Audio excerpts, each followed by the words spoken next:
Chapter 12. Shooting, Day 7. Well, we're really more sort of idea people, you know? When we woke the next morning, it wasn't Kyle or I who had the problem. It was the exhausted, in no mood at all, John Hunt. I told him it would be a leisurely start, but to come over at 10 a.m. We didn't dart out of the door because JR was showering, but after about a half-hour-long shower, it turned out he fell asleep in there, John Hunt got mad and moped on our front steps, before eventually moping in his car. Kyle and I bonded by watching some Garth Marenghi's Dark Place, a hilarious British mockumentary about the making of a cheesy supernatural hospital drama. I had hooked John Ryan a couple of nights prior. He recognized British actor Matt Berry as the British John Ryan, which cracked us up. John Hunt was inconsolable and not to be spoken to. In a weird sort of way, it was useful in repairing things with Kyle, because we both were able to agree that John was out of sorts. But the matter at hand was that we had a full day of walking around a city, and it was clear that John was not physically, mentally, or emotionally up to it. I couldn't tell if he was mad at me, or all of us, or just tired from the week, or what. John's a sound expert, and he built a rig that really could be operated by anyone, so I was trying to think of a way to send him home. When we got to New Bedford, I confronted the elephant in the car. So I'm thinking if you want to get some rest, Nina can operate sound, and then if you want to come to Boston with us later, you can, and if you don't, you don't. If that's what you want.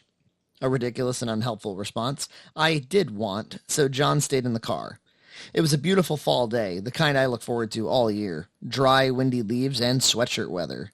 We needed to shoot Mark applying for jobs, so we shot in this really cool vintage store called Artificial Marketplace, which would be Mark's dream job. Kyle bought some great 1970s magazines on the way out. We also shot some beautiful long-lens deep shots of Mark walking around the historic district, looking to apply for jobs in bars that aren't open in the day. New Bedford naturally has a great whaling museum, and from the observatory, you can see the coastal beauty, history, and poverty of New Bedford in one gaze. I always thought that I might want to open the movie on a shot like that, so I asked the front desk people if Kyle and I could just be escorted up there to take a few pictures and then leave, without having to pay admission to the museum. The clerk had a quick aside with the day manager, who told her to charge us. Can't catch a break. The shot cost almost $40. While shooting, JR had to repeatedly stop us and find Wi-Fi to use my laptop. Apparently, he was running into a human resources problem at his job, in which he had to use their corporate web system to report vacation time, and it was buggy and not working. It caused him the most stress I saw during his stay, as it had employment implications. We were, of course, patient and helpful, as he had been to us since day one. Lunch was at No Problemo, a pretty awesome Mexican restaurant within walking distance. John Hunt left us abruptly to go across the street to a Walgreens. We thought for sure it was to pick up headache medication or something of the like, but it was a big bag of Reese's Pieces and Reese's Mini Cups. At No Problemo, he was starting to perk up, mentioning that he's convinced his mood was due to a lack of structured meals, and he partially blamed me for scheduling the shoot so consecutively, that we needed more breaks. Nina noted that she packed nuts, granola bars, and other health foods, and I noted that the candies he picked up will only make it worse, but he wasn't having it. While sitting at No Problemo, I tried to prepare for the next day's shoot. It was to be the inevitable radio redux. I texted with Amy, who assured me she would be there. I emailed more extras, asking them to be there to fill out the bar, but that was looking pretty barren. And CE, who was originally recruited to light the dark radio, said he could not commit to the shoot. Kyle asked me to get some of the lighting equipment anyway, and he would do his best. I also asked Bonica to assist, but didn't coordinate that well with Kyle. Now that I needed to get lighting equipment again, I called in the order and asked Hannah to sign for it. She ran into some customer service issues and red tape when signing on my behalf, and I had to make some phone calls to solve it. It was the first time she seemed inconvenienced and irritated by the nonsense I was adding to her normal day job. But the order was made. I was to pick the equipment up in the morning, before going to Somerville, and then to drop it off at the end of the day. It was shaping up to be an exact replica of Tuesday. Soon after, we zoomed back up to Boston, as my 2003 Ford Taurus started to make grumpy noises. It was getting tired of carting a car full of people 140 miles round trip every day. Though I secretly panicked about scenarios where we broke down and missed shoots entirely, the car never died throughout the entire show. That night's shoot was the most fun. Old MFA friends E.J. Massa and Will Rogan, as well as Vibes actress Rhiannon Angel, who traveled from New York to join us, would act as the idea people, a trio of social media fetishists who think they shouldn't have to write or play songs to be musicians.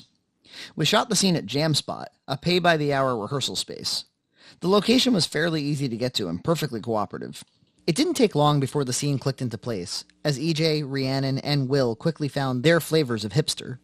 Those who weren't actively involved in shooting got to watch the scene acted out like a stage play, as we ran through the entire 3-minute scene for each piece of coverage. The crew had to work to suppress their laughter, even on subsequent takes, especially as the trio played experimental music together. We only knew we wanted them to play underthought nonsense, but Will invented this guttural but understated cry, while EJ stroked the guitar app on his iPad. Geoff and a few others feared that the comedy would be so outside the style of the rest of the film that it wouldn't work, but editing proved that it brought some much-needed humor to the proceedings. We somehow crowded John Hunt, JR, Nina, EJ, Will, and myself into my car. After we dropped off EJ and Will, John Hunt suggested we go to the Burger King rest stop for dinner. He was especially keen on trying Satisfries, some low-calorie concoction from BK. Satisfries and being satisfied became a running joke for the remaining days, but we did go to BK, where John Hunt and I debated about his impressions of what makes a meal and what makes a snack. I, for instance, wasn't convinced that eating Burger King at 11 p.m. was a structured dinner. I argued that it might as well be a snack. JR surprisingly threw in with John Hunt, and we rehashed the same argument on the podcast when we got home. We have a massage table at my house, upon which Nina is kind enough to rub my back and shoulders. JR got a crack at some of that Nina massage action, as his back was acting up. They stayed up way too late watching Jurassic Park on Blu-ray, as JR displayed an encyclopedic knowledge of the Spielberg classic.